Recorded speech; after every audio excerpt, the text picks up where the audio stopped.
greatest drama, the memorable story of the great among us, written by you, the people.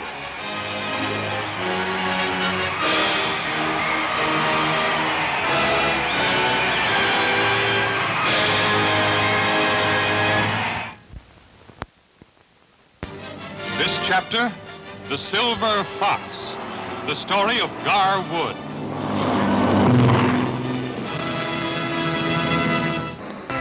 It's 1931. The Silver Fox of speedboat racing is 50 years old. At that age, most men yearn to take things easy, but not Gar Wood. We're going to make an attempt in a few minutes to break the world record.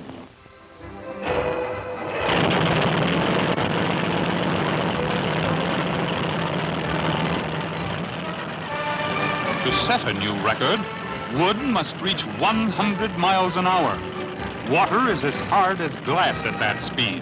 An accident could be fatal. Disregarding danger, Wood opens the throttle. He's known as the Silver Fox because of his racing skill. And Miss America VII is one of the fastest boats in the world.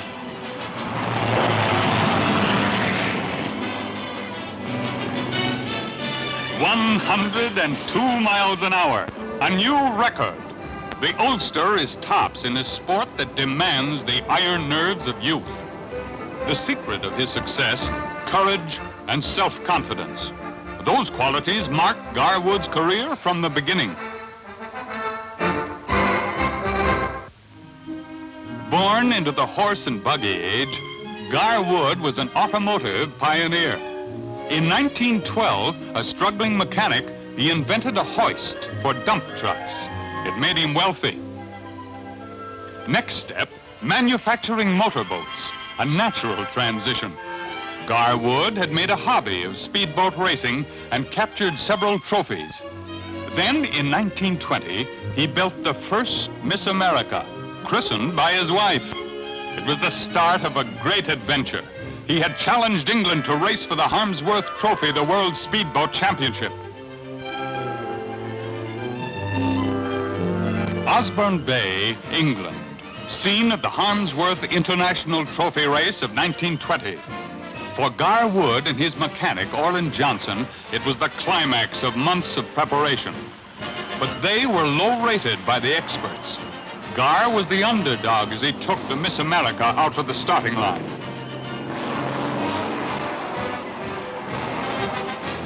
The race began with all the advantages held by Gar's opponents. They knew the course, and he had never raced on salt water. But he learned as he went along at 60 miles an hour.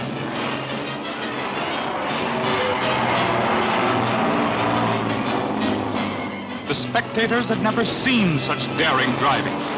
Gar Wood left his opponents far behind. He had spent $250,000 to win that race. But to him, victory was well worth the price.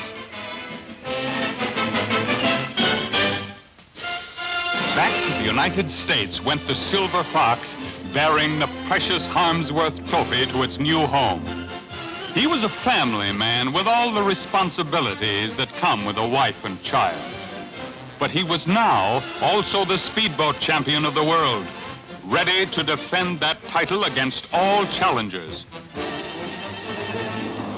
In 1924, he raced a fast express train from New York City to Albany. Gar beat the train to Albany by 5 minutes. The victory was a family affair. Gar's wife had become his constant helper, nursing his bruises, always giving encouragement. His son, Gar Jr., was his greatest fan, certain that Daddy was invincible. But it was 1928. The Silver Fox was preparing for another Harmsworth race. He had received a challenge from England. Gar's latest boat, Miss America VI, had been built for the defense of the trophy. On her test run, he opened the throttle to the limit.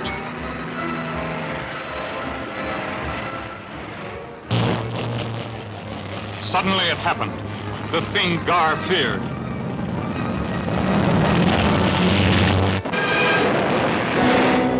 The boat broke up. Working day and night, Wood and his helpers built a new boat, Miss America VII. She was finished 1 day before the deadline. Detroit River and the Harmsworth Trophy Race of 1928. The English challenger, Miss Marion Carstairs, was confident of victory. Gar Wood's new boat was untested. At high speed, it might fall apart like its predecessor. But Gar wasn't worried. He trusted his good luck charms. I have here 2 teddy bears, Ted and Bruin. I've carried those in every race in the last 15 years, and they're very, very successful. Would those charms again bring luck to the Silver Fox? He'd find out in a few minutes.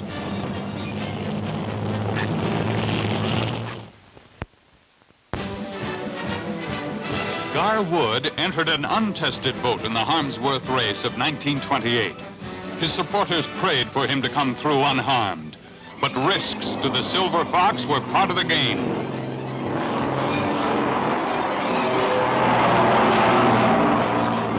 Trusting to luck and skill, he raced the untested boat at top speed, ran away from the challenger, retained the World Speedboat Championship.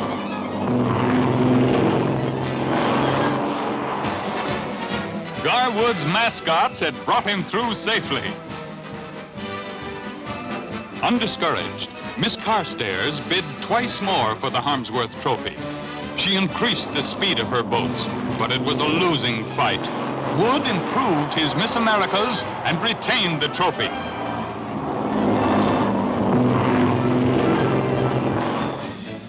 The contest was resumed by Sir Henry Segrave, one of England's greatest speed kings. England was determined to win back the Harmsworth Trophy.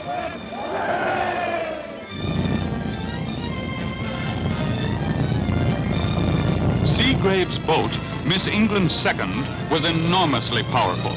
No expense had been spared to make her the fastest in the world.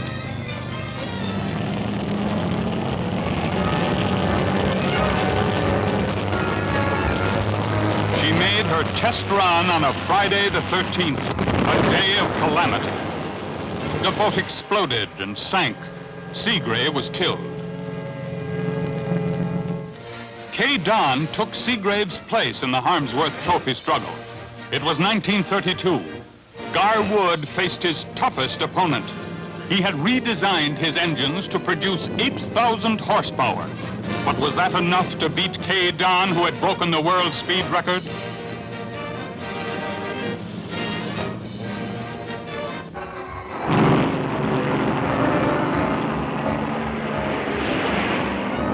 Kaye Don went ahead at the start.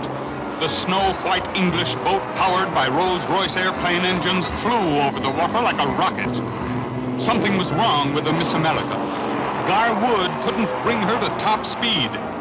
Then suddenly she opened up and roared past the challenger.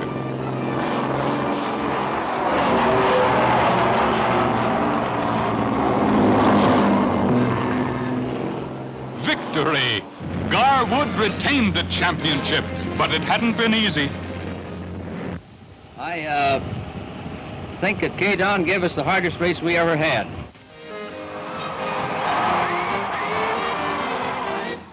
One year later, the Silver Fox retired from speedboat racing. For more than a decade, he had ruled supreme. Now he had a new interest. Wood moved his base of operations to Florida. There he experimented with models of a new kind of vessel. She'd ride smoothly on the roughest seas, he said, and be fast enough to compete with airplanes. His dream ship came true during the Second World War. Nothing like the Venturi had ever been seen before. The Silver Fox kept her existence secret. He had other work to do now, war work. Gar was too old to fight, so he joined the Civil Air Patrol. There, his executive ability was valuable. He was also an expert pilot.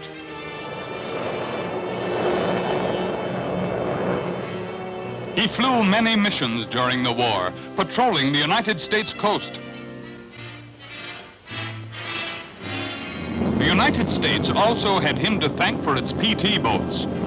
Patterned after Gar's speedboats, the PTs were deadly weapons.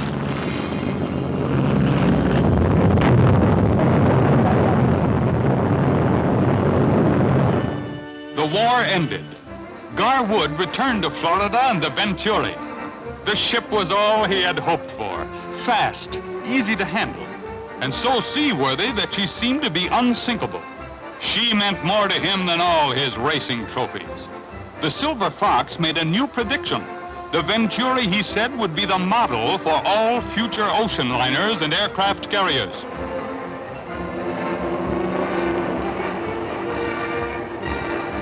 Then, with Wood at the controls one day, the Venturi ran into a violent tropical storm.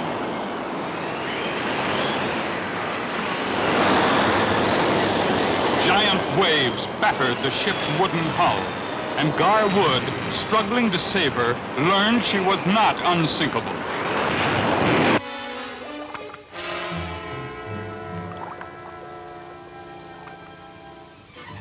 The Silver Fox was rescued and still believed in the Venturi.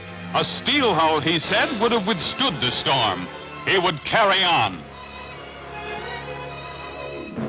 Courage in youth and old age. That's Gar Wood.